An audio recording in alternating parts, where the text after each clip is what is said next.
There is a moment in every grower's life when the season turns against you and every skill you've learned is suddenly tested. For me, that moment came during a dry spell so severe that the soil cracked like old pottery and entire beds wilted almost overnight.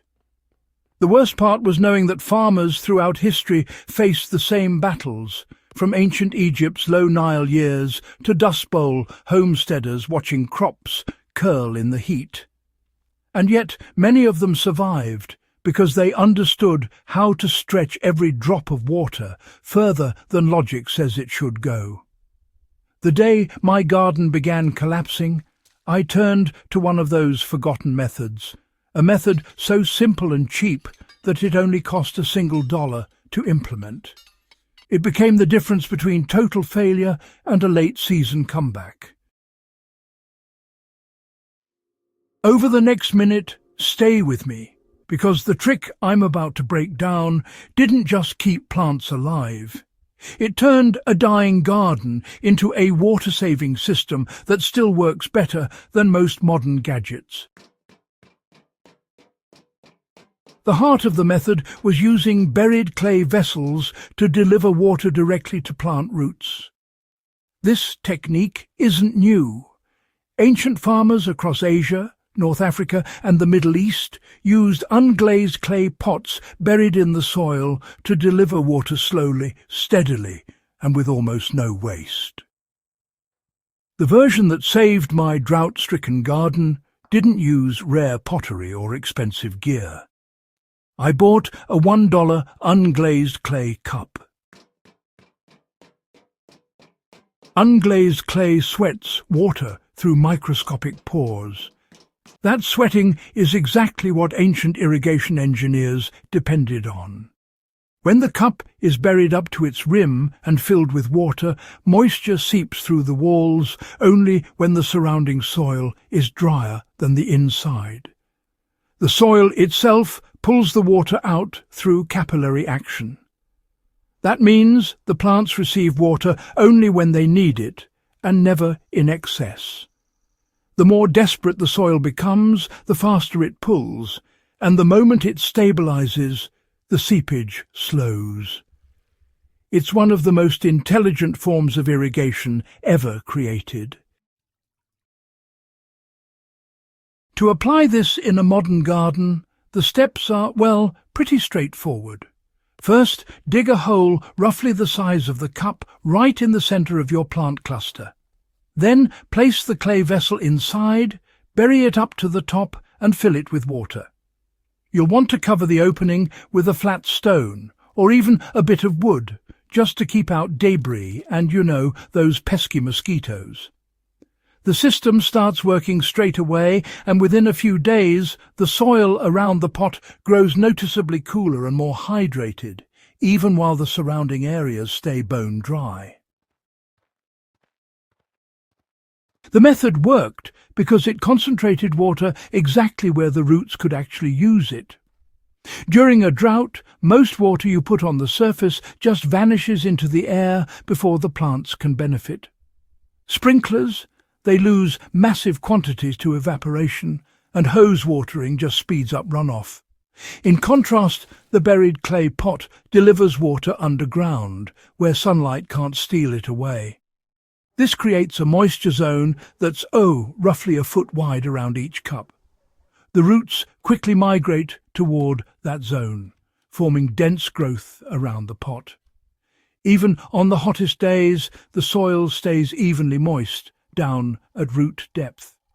The plants stop experiencing those stress cycles, which means fruiting crops no longer abort their blossoms, and leafy greens start producing again. If someone wants to replicate this, the trick works beautifully in raised beds, container gardens, and even in hard, compact ground. A single $1 cup supports about 3 medium plants. For larger beds, spacing them every 60 to 90 centimeters keeps the entire area evenly hydrated. The best part is filling the cup once every 2 to 3 days was enough during peak drought, which meant I used less than a quarter of the water I had been using before. Another reason this method succeeded is that it rewards slow, deep watering instead of shallow, frequent watering. You see, drought conditions really punish shallow roots because surface moisture disappears quickly. The buried clay pot, well, it reverses this pattern by training roots to grow downward and outward. Roots that grow deep are more resilient, more efficient, and, less likely to suffer from heat damage. This same principle was actually used in ancient steppe terrace agriculture, where water was introduced slowly so that it penetrated the soil profile instead of just sitting on top. By copying the same idea, even unintentionally, my garden began behaving like a deep-rooted system, rather than a fragile, surface-dependent one. So, here's a practical way for beginners to use this. When you're transplanting seedlings, just bury the clay pot first, give it a good soak, and let the plants have their very first drink from it, rather than watering from above. This encourages the roots to head straight for the water source early on, anchoring the plant for long-term drought resistance. Now, the final piece of the system, well, it was combining those clay pots with heavy mulching to trap every ounce of moisture. Even the most efficient underground irrigation system, still benefits from a bit of surface protection. After installing the pots, I'd cover the soil with a good thick layer of dried grass, shredded leaves, and straw. This actually mimicked the old Mediterranean orchard strategy, where ground cover was used to insulate the soil from extreme heat. The result, honestly, was dramatic. The mulch stopped the topsoil from turning into dust, protected all that vital microbial life, and slowed evaporation even further. The buried pot delivered water from below, and the mulch shielded the soil from above. The plants were protected from both directions. This two-layer method is simple, accessible, and, well, historically proven. A gardener today can apply this without any real complications. Just use whatever organic material you've got locally. Honestly, even cardboard strips will do the trick. The main goal is to keep sunlight off the soil. When you pair that with buried clay irrigation, the mulch actually extends the life of each refill by several days. This $1 drought survival trick didn't just save my garden.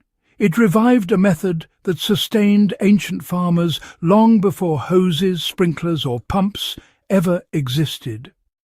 If you're after more practical, historically grounded farming strategies, all adapted for modern survival and homestead life, do make sure you subscribe to FarmLab and share this with someone who's struggling through drought conditions right now.